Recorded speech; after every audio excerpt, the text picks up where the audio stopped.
Educação é um tema, um assunto que no Brasil, principalmente, nós podemos colocar essa dúvida se ela está evoluindo, está estagnada, ou se ela passa por um processo de transformação revolucionária. Então a questão é: que produto é esse que a gente chama de educação? É um tema que me interessa de uma maneira especial quando se refere à pessoa com deficiência, né? Ao idoso, à pessoa fragilizada, que, na minha opinião, tendo vivenciado situações bem complexas, é algo que merece uma atenção especial por parte de quem decide, e pode avançar muito se houver, de fato, uma preocupação com a educação em geral, né? Até o problema não é apenas da pessoa com deficiência. Então, nas universidades, apesar da famosa independência, né, no Brasil todas estão praticamente subordinadas ao Ministério de Educação, né? E a gente sente que isso não é muito saudável. Cria uma rigidez programática, burocrática, complicada, e, na minha visão, atrapalha mais do que ajuda. O ideal seria que, na área técnica, a decisão sobre a formação das nossas universidades, a estruturação, programas, ementa, tudo, fosse o resultado de um processo de negociação com o Estado, onde a universidade se encontra, com o empregador, com a comunidade em geral, e não por uma repartição pública em Brasília. Agora, do jeito que está, ela é algo tremendamente corporativo, até porque os próprios professores, com uma participação não decisiva dos alunos, escolhem os reitores. E isso é algo hediondo até quando se trata da engenharia. A engenharia não tem nada de democrático. Ela reflete as leis da natureza. E as leis da natureza não estão aí ao prazer e critério de ideologias. Elas são perenes, elas são duras, e se não forem bem explicadas, o resultado pode ser um desastre. Agora, qual é o resultado de acordos e tecnocratas mergulhados nesse ambiente? Há muito tempo a universidade brasileira está muito longe do que de fato o empregador precisa. No início, antes da década de 80, havia ainda um certo cuidado. Depois, com a multiplicação de universidades, a coisa perdeu um pouco de qualidade e de objetividade, de fato. Ainda mais que a crise econômica no Brasil foi um pesadelo que fez desmoronar uma série de coisas que estavam em construção. Eu trabalhei na Copel e lá acho que entrevistei centenas de candidatos de engenharia que queriam trabalhar na Copel. E a gente via situações ridículas, né? E nada, isso tudo se consolidou, confirmou, quando tive a oportunidade de lecionar em universidades. A diferença entre universidades é um negócio espantoso para o mesmo curso. Há uma fantasia quando se trata de laboratórios, de preparação das pessoas e, acima de tudo, essas universidades perderam sensibilidade ou não têm capacidade para atender o mercado de trabalho. Isso é muito sério. Então, qual é o resultado do esforço de institucionalização da inclusão, que é o assunto que me interessa e interessa ao seminário, né? Nós já temos acordos internacionais, nós temos leis, decretos, né? Temos um montão de coisa. E até agora, o que a gente viu com isso tudo? Mais burocracia, né? A complicação de cursos, é o caso do tradutor Libras. O tradutor Libras, hoje, o MEC exige tanta coisa para a universidade, que quem faz tudo aquilo que o MEC manda, no fim, não quer trabalhar na sala de aula, porque afinal ele é um pós-doutorado, sei lá o quê, ou com mestrado, e acha que tem que ficar pilotando escrivaninha, ou escrevendo paper, né? Então, a gente fica preocupado com isso. A questão da inclusão da pessoa com deficiência tem sido muito eficaz para criar mídia. Nós temos vereador, deputado, tem muita gente aí que se elegeu em cima do discurso em torno da pessoa com deficiência. E qual é o resultado, né? Viabilização de conselhos, viagens, seminários, congressos. Qual tem sido o resultado prático de tudo isso? Eu já participei aí de seminários, de congressos, de conselhos, e a gente vê um blá blá blá, uma discussão enorme, depois sai dali, e o resultado? O que muda na sociedade? O que a gente sente de transformação que justifique o que tem sido feito, né? Nós evoluímos, nós já temos as leis, temos decretos, algumas normas técnicas, falta aí uma coleção enorme, né? E uma coisa muito importante na elaboração das normas técnicas a favor das pessoas com deficiência, a gente sente uma ausência de engenharia, ou quando ela existe é precária, né? Há muito a ser feito nessa área. Então, por que a nossa legislação avança e regrede, né? Esse bolero que não termina mais. Então, o que a gente sente e lamenta, e fica triste, e se revolta, quando a gente constata que o prefeito, o governador, a própria presidência da República, muitas vezes, não tem, são ou incompetentes ou não têm sensibilidade para a pessoa com deficiência, né? Até um amigo meu, e o povo?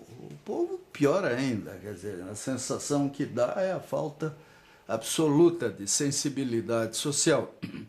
Um amigo meu, o professor Nilson Pegorini, teve uma lesão grave na perna, então ele estava me contando, esse ano ainda, que o que mais espanta nessa experiência que ele está tendo é quando ele vai numa loja, em qualquer lugar, as pessoas parecem que não olham, não percebem que ele está de muleta, que ele está com problemas. É como se estivessem lidando com um marciano aí qualquer. Isso talvez seja o resultado de uma campanha permanente de outras prioridades que normalmente atendem interesses industriais e comerciais. Então, é o caso do CO2 aí.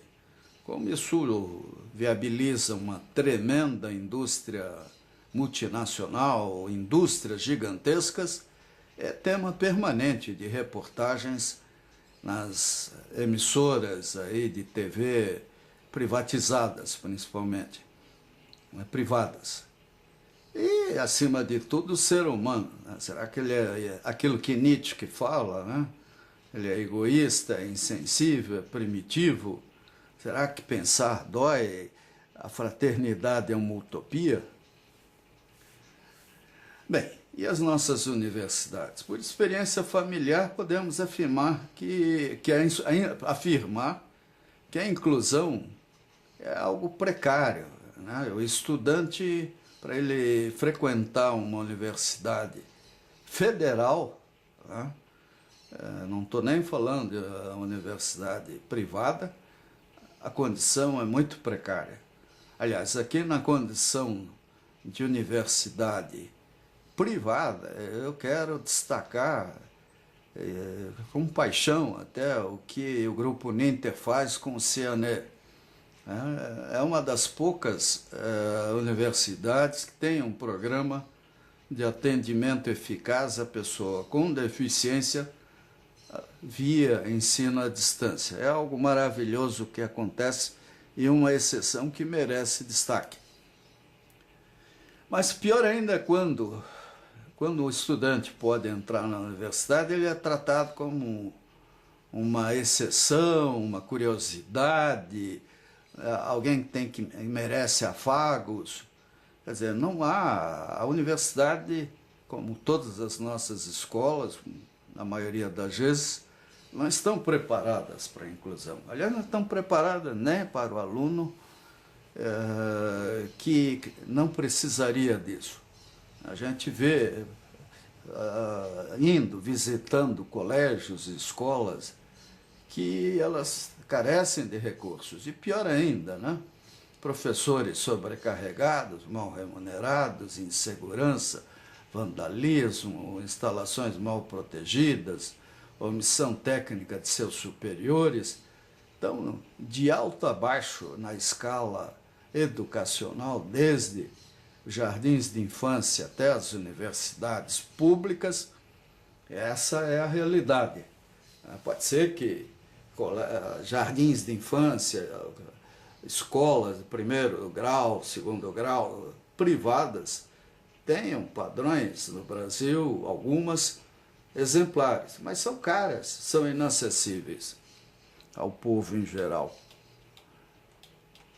Então, no Brasil onde nós vivemos, nós precisamos urgentemente priorizar a educação. Isso não é novidade, né? Mas priorizar mesmo. Até com surpresa vimos o ministro Mantega dizer aí que se o Brasil dedicar 10% do seu PIB à educação, ele quebra. Quebra uma ova, quebra a corrupção, quebra esquemas levianos que a gente vê por aí e que se baseiam na ignorância e no despreparo da nossa população. Então aqui o problema, além disso, né, é o da acessibilidade, a inclusão, a necessidade da universalização do ensino e da educação. Quer dizer, precisamos da universalização do ensino e educação. Não só o Brasil, isso é um problema de muitos outros países, né? E o ensino profissional, né? Universidades. Então, como já dissemos, normalmente o corpo docente é tecnocrata, né? O corpo docente carece de educação social, política e humanista. Até porque, principalmente em faculdades de engenharia, esse é o resultado até natural de pessoas que mergulham a cabeça em livros de física, química e matemática e acabam não tendo uma formação holística maior, uma inclusão social, uma vivência política que dê a essas pessoas sensibilidade social. Então, o corpo docente, de modo geral, não tem sensibilidade para nada além de seus programas e padrões clássicos.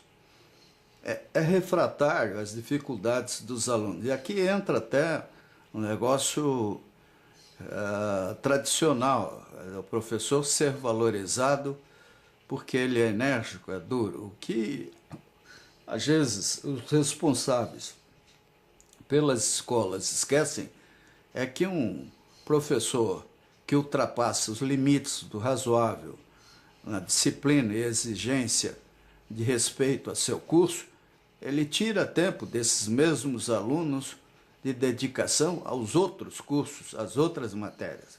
Então aí há muita coisa que tem que ser vista. Então isso aí que é efeito da industrialização, da terceira onda, da chão de fábrica, de preparar autômatos humanos, contamina ainda em larga escala as nossas escolas.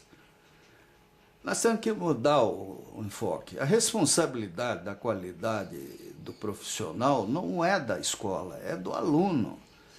Compete ao aluno ter responsabilidade. Ele é que tem que se preocupar com a formação que vai ter, principalmente quando ele já não é mais criança, não é mais um jovem irresponsável em plena puberdade. Ele ultrapassando essas fases da vida, querendo constituir família, querendo garantir seu futuro, a responsabilidade é dele, né? A universidade pode e deve promover testes regulares, dar certificados, né, de frequência quando o curso não é à distância, e hoje em dia a frequência em sala de aula é algo tremendamente discutível, porque recursos para aprender à distância existem de tudo quanto é tipo, e a sala de aula significa perder tempo de deslocamento, sair de casa, pegar ônibus, carro, chegar numa salinha e esperar o professor e acreditar que aquela 1 hora ali compensou todo o tempo perdido para frequentar a sala de aula. Então, a questão de frequência tem que ser revista, né? O que importa é a avaliação de conhecimentos, de competência. Para isso as escolas têm que ter laboratórios, têm que ter bibliotecas, tem que ser um foco irradiador de material didático, tem que ter a preocupação de viabilizar o ensino e o aprendizado com professor e sem professor. O mercado de trabalho é que deve selecionar. Compete ao empregador a responsabilidade de contratar. O que acontece hoje? Com a quantidade imensa de faculdades e universidades, o empregador que é irresponsável, ele procura o mais barato, e esse mais barato muitas vezes é o mais ignorante, o mais desqualificado. Então, o empregador tem que ter responsabilidade e tem que se preocupar com isso. E o aluno é responsável pela sua formação, né? Nós temos que focar por aí. A universidade deve apenas orientar, ensinar, dar elementos de boa formação técnica. Então, a minha visão está por aí. Quer dizer, nós temos que entender que a universidade ela não é para fazer o papel de um jardim de infância, de um coleginho. A universidade é, acima de tudo, um ambiente de adultos querendo aprender. Tem que ser isso. Se não for isso aí, ela está errada. Ela não cumpre suas obrigações. Ela tem que ficar como suporte permanente de estudos. Quer dizer, o empregador tem que saber quem ele está contratando. Essa é a obrigação do RH, das grandes empresas principalmente. Aliás, esse tal de RH é algo que merece uma radiografia muito grande, porque cada empresa ela precisa se enquadrar na legislação existente, como também precisa viabilizar a formação de um corpo técnico eficaz, senão ela quebra, não vai ter competitividade.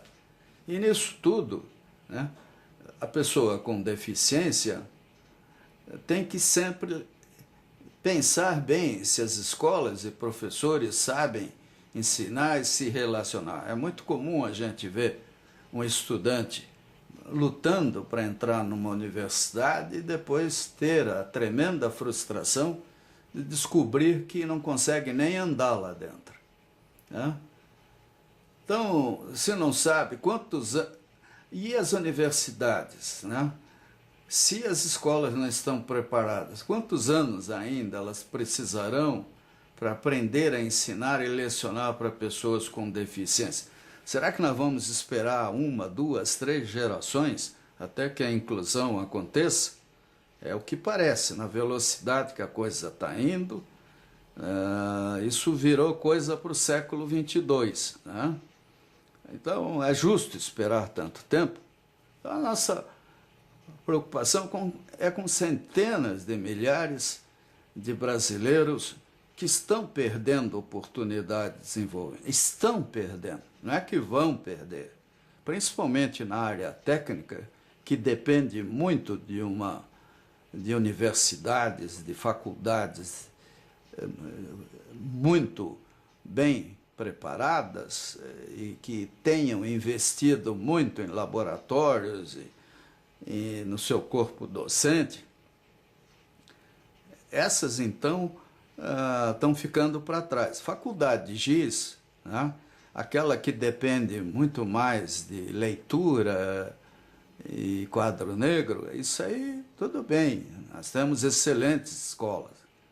Agora, e a faculdade da chave de fenda, do torno, da fresa, do motor elétrico, da máquina, como é que fica?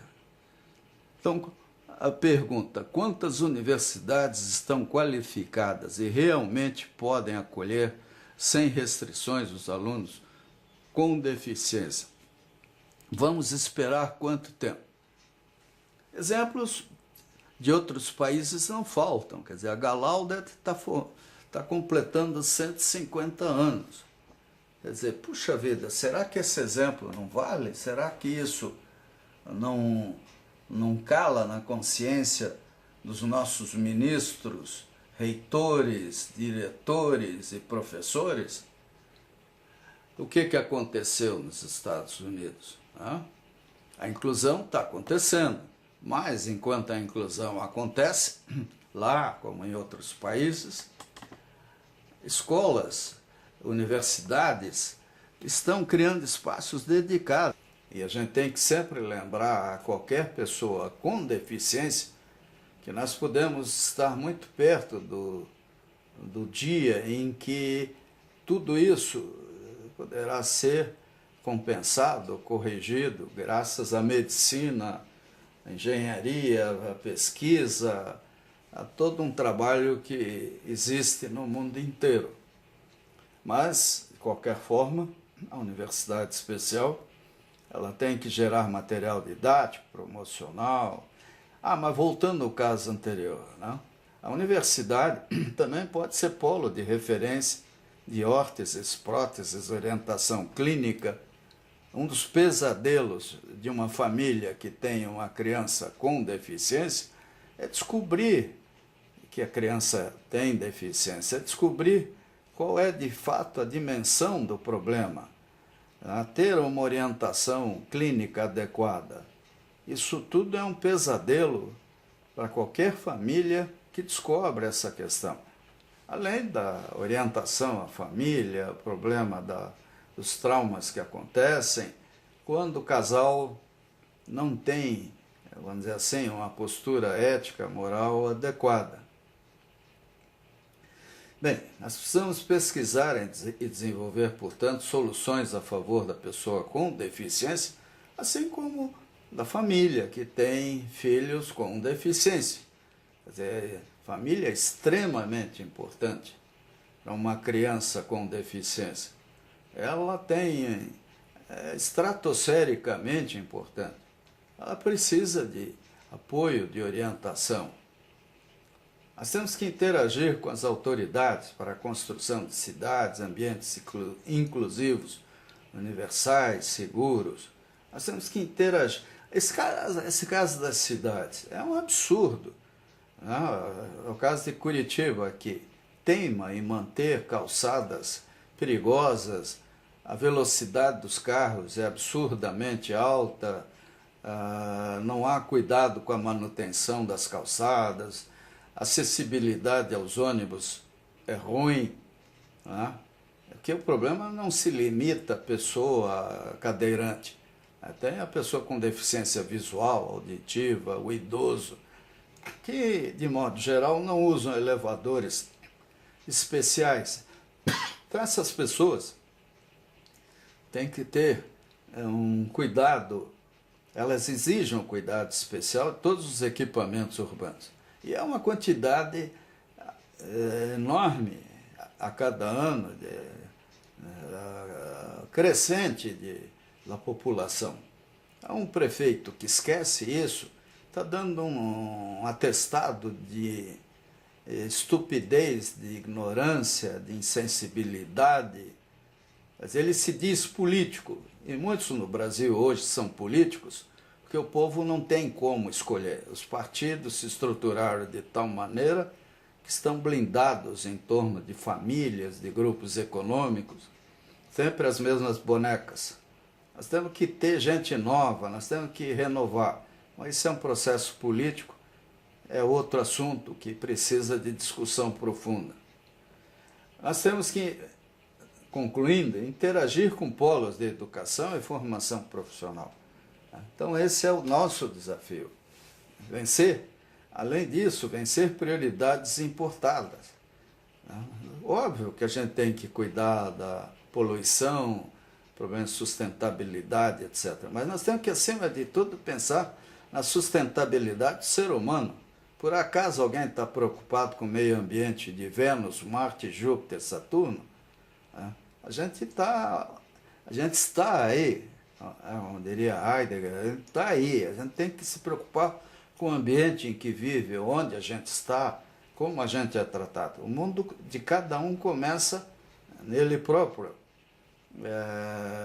E é no conjunto de visões individuais que nós formamos a visão coletiva. Então, nós temos que ter cuidado com visões românticas, a mídia comercial, financeira, que é óbvio, tem outras prioridades.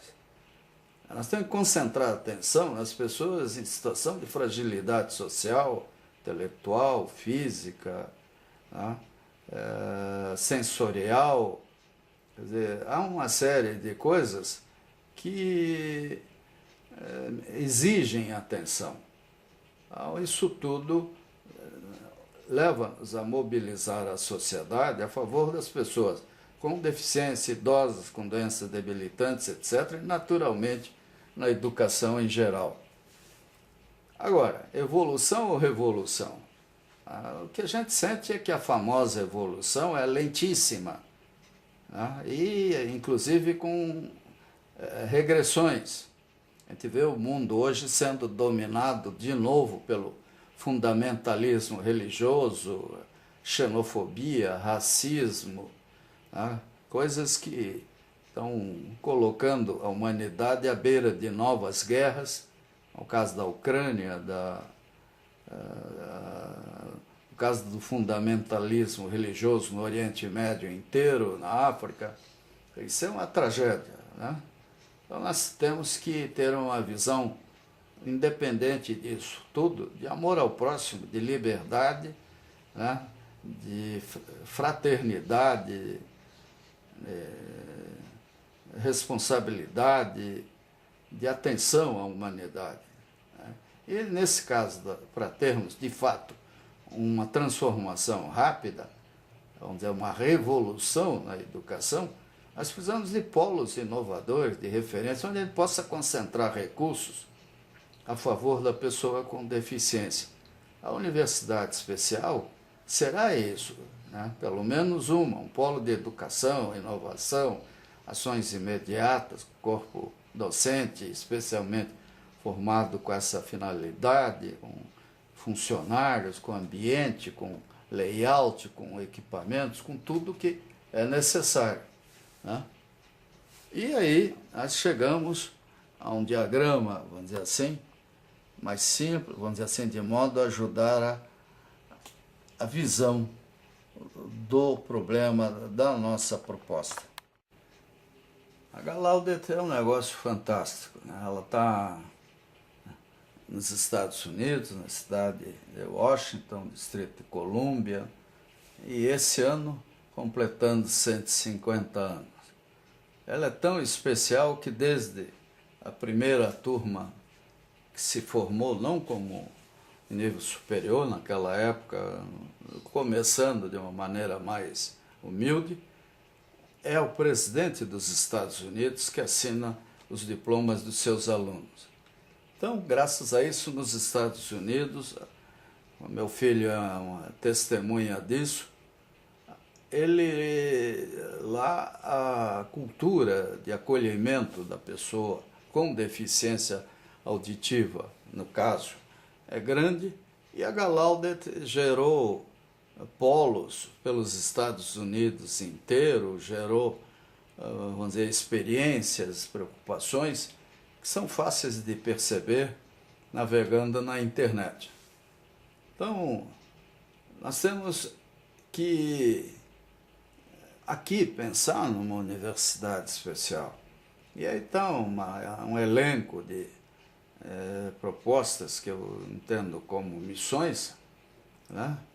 E reafirma tudo aquilo que foi dito nesse paper, nessa apresentação, e chamando a atenção para isso, que é criar e manter ambiente de estudos, pesquisa, confraternização e integração à sociedade externa para pessoas com deficiência adquirida ou assim nascidas. Quer dizer, a comunidade externa é extremamente importante. Aliás, esse é um problema muito sério na comunidade surda. E a gente tem que sempre lembrar a qualquer pessoa com deficiência que nós podemos estar muito perto do dia em que tudo isso poderá ser compensado, corrigido, graças à medicina, à engenharia, à pesquisa, a todo um trabalho que existe no mundo inteiro. Mas, de qualquer forma, a Universidade Especial ela tem que gerar material didático, promocional. Mas voltando ao caso anterior, né?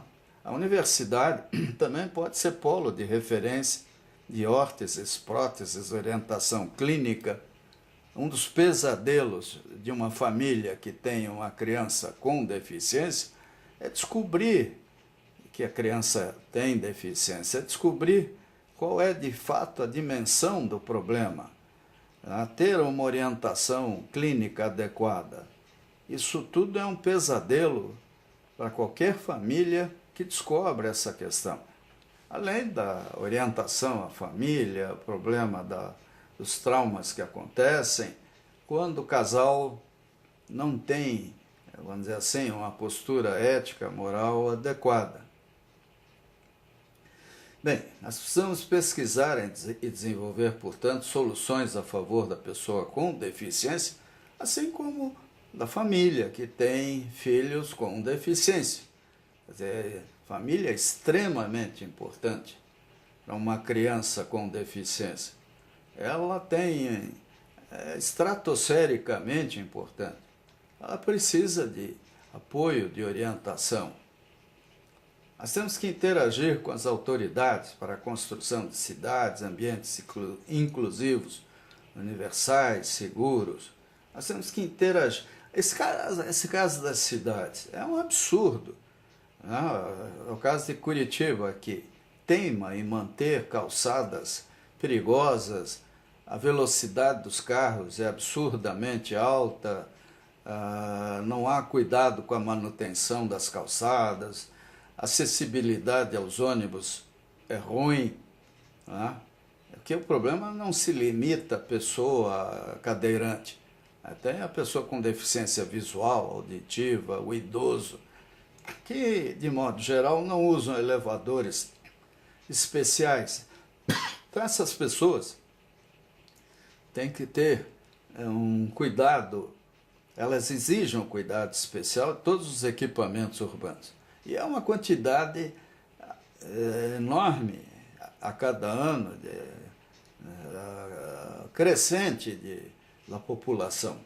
Há um prefeito que esquece isso, está dando um atestado de estupidez, de ignorância, de insensibilidade. Mas ele se diz político, e muitos no Brasil hoje são políticos, porque o povo não tem como escolher. Os partidos se estruturaram de tal maneira que estão blindados em torno de famílias, de grupos econômicos, sempre as mesmas bonecas. Nós temos que ter gente nova, nós temos que renovar. Mas isso é um processo político, é outro assunto que precisa de discussão profunda. Nós temos que, concluindo, interagir com polos de educação e formação profissional. Então esse é o nosso desafio. Vencer, além disso, vencer prioridades importadas. Óbvio que a gente tem que cuidar da poluição, problemas de sustentabilidade, etc. Mas nós temos que, acima de tudo, pensar na sustentabilidade do ser humano. Por acaso alguém está preocupado com o meio ambiente de Vênus, Marte, Júpiter, Saturno?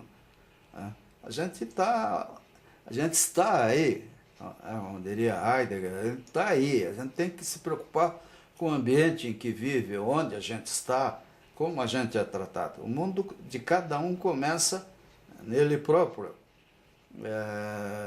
E é no conjunto de visões individuais que nós formamos a visão coletiva.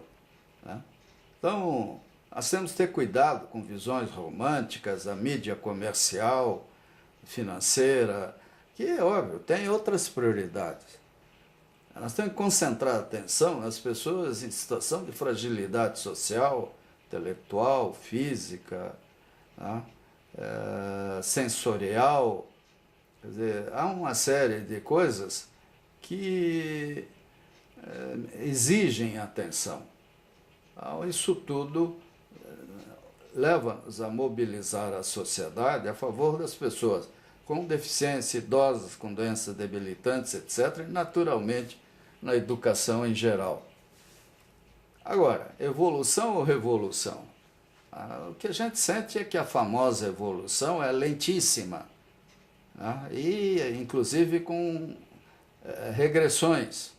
A gente vê o mundo hoje sendo dominado de novo pelo fundamentalismo religioso, xenofobia, racismo, coisas que estão colocando a humanidade à beira de novas guerras, no caso da Ucrânia, no caso do fundamentalismo religioso no Oriente Médio inteiro, na África. Isso é uma tragédia, Então nós temos que ter uma visão independente disso tudo, de amor ao próximo, de liberdade, de fraternidade, responsabilidade, de atenção à humanidade. E nesse caso, para termos de fato uma transformação rápida, vamos dizer, uma revolução na educação, nós precisamos de polos inovadores, de referência, onde a gente possa concentrar recursos a favor da pessoa com deficiência. A universidade especial será isso, pelo menos um polo de educação, inovação, ações imediatas, corpo docente, especialmente formado com essa finalidade, com funcionários, com ambiente, com layout, com equipamentos, com tudo que é necessário. E aí nós chegamos a um diagrama, vamos dizer assim, mais simples, vamos dizer assim, de modo a ajudar a visão do problema da nossa proposta.